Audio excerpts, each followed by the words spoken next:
ସୁନ୍ଦରଗଡ଼ ଜିଲ୍ଲାର ସଦର ବ୍ଲକ ଅନ୍ତର୍ଗତ ବିରବିରା ପଞ୍ଚାୟତର ତଲସରା ଗ୍ରାମରେ ଶନି ମନ୍ଦିର ପ୍ରତିଷ୍ଠା ଉପଲକ୍ଷେ ପଞ୍ଚକୁଣ୍ଡୀୟ ଯଜ୍ଞ ଆରମ୍ଭ ହୋଇଯାଇଛି। ପ୍ରଥମେ ଗ୍ରାମ ପରିକ୍ରମା କରି କଳସ ଯାତ୍ରା କରାଗଲା। ପଞ୍ଚକୁଣ୍ଡୀୟ ଯଜ୍ଞରେ 5 ଜଣ କର୍ତ୍ତା, ଯାହାଙ୍କର ନାମ ହେଉଛି କିରଣ ସିଂ ସହିତ ତନୟା ସିଂ, ରବିରତ୍ନ ନାୟକଙ୍କ ସହିତ ଲତିକା ନାୟକ, ହରିହର ସାହୁଙ୍କ ସହିତ ନନ୍ଦିନୀ ସାହୁ, ଟଙ୍କଧର ପ୍ରୁସେଟଙ୍କ ସହିତ ଯମୁନା ପ୍ରୁସେଟ, ତୀର୍ଥ ସାହୁଙ୍କ ସହିତ ସନ୍ଧ୍ୟାରାଣୀ ଏବଂ ପୁସ୍ତକ ପୂଜକ ପ୍ରକାଶ ପାଣିଗ୍ରାହୀ, ଦାମୋଦର ରଥ ମୁଖ୍ୟ ପୂଜକ ଭାବରେ ଅଂଶଗ୍ରହଣ କରିଥିଲେ। ମୁଖ୍ୟ ଅତିଥି ଭାବରେ ସୁନ୍ଦରଗଡ଼ ଜିଲ୍ଲାର ସଦର ପୂର୍ବତନ ବିଜେଡି ଏମଏଲଏ ଶ୍ରୀ ଯୋଗେଶ କୁମାର ସିଂ, ଅଶ୍ୱିନୀ ନାୟକ, ଜିଲ୍ଲା ପରିଷଦ ମଞ୍ଜୁଳା ନାୟକ, ଅଜୟ କୁମାର ପଟେଲ, ଦଲରସା ଗୁଡିଆ, ସମିତି ସଭ୍ୟ ତନୟା ସିଂ ଯୋଗଦାନ ଦେଇଥିଲେ। ମଣ୍ଟୁ ସାହା ଓ ଗ୍ରାମବାସୀଙ୍କ ନେତୃତ୍ୱରେ ପଞ୍ଚକୁଣ୍ଡୀୟ ଯଜ୍ଞ ସମ୍ପୂର୍ଣ୍ଣ କରାଗଲା। ଶେଷଦେବ ସାହା ମୋର ନା ଯଜ୍ଞ ଆମର ତ ଏ ମନ୍ଦିରଟା ମିନିମମ୍ 5 ବର୍ଷ ହେଲାନ ସେଟା ପୂର୍ବପୁରୁଷ ମାନେ ସେଟା ସ୍ଥାପନା କରିକିରି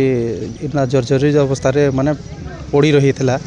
ସେଟାକେ ଲୋଚନରେ ଆଣବାର୍ ଲାଗି ଆମେ ଗାଁର ଭଦ୍ର ବ୍ୟକ୍ତିମାନେ ମିଶିକିରି ଗୋଟେ ଇଏ କଲୁ ଯେ କେନ୍ତାକରି ମନ୍ଦିରଟା ସମ୍ପୂର୍ଣ୍ଣ ଭାବରେ ମାନେ ଠିଆ ହେବାର୍ ଲାଗି ସେ ଚେଷ୍ଟା କଲୁ। ଗୋଟେ ମିଟିଂ କରିକିରି କରଲୁ ଯେ ଗୋଟେ ଯଜ୍ଞଟେ କରୁ ଯେନାକେ ଲୋକଲୋଚନରେ ଆସିଯିବା। ସମସ୍ତେ ଗାଁ ଏରିଆ ଇନର ମାନେ ଇନୁ ମାନେ ସମସ୍ତଙ୍କର ଜାଣବାର୍ ଲାଗି ଅଧା ଲୋକ ଜାଣିଥିଲେ, ଅଧା ଲୋକ नहीं ଜାଣିଥିଲେ।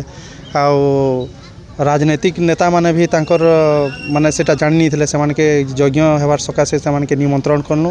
ତାର ସଙ୍ଗେ ସଙ୍ଗେ ଆମର ଏରିଆର ସମସ୍ତଙ୍କୁ ନିମନ୍ତ୍ରଣ କରିକିରି କିଛି ଅନୁଦାନ ପାଇକିରି ଏସବୁ ବ୍ୟବସ୍ଥା କରାହେଲା। ଆଉ ଆମର ଏଠି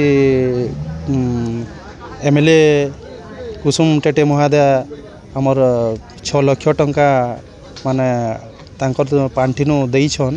ଆଉ ତାର ଏଇଟା ଛତ ଲେଭେଲ ଯାକ ରହିଛି। ଏখানে ଆଉ 3 ଲକ୍ଷ ଟଙ୍କା ଦେଇଛନ୍। ଏখানে এটা ଛତ ପଡ଼ବା।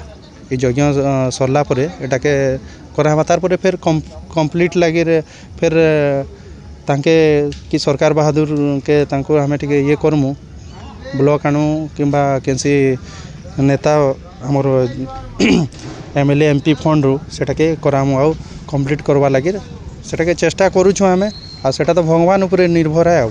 ସୁନ୍ଦରଗଡ଼ ଜିଲ୍ଲାରୁ ନୟନ ଶେଖର ଦେଓଙ୍କ ସହିତ ତୁଷାର ନାୟକଙ୍କ ରିପୋର୍ଟ, କାଭ୍ୟାପ ଟିଭି।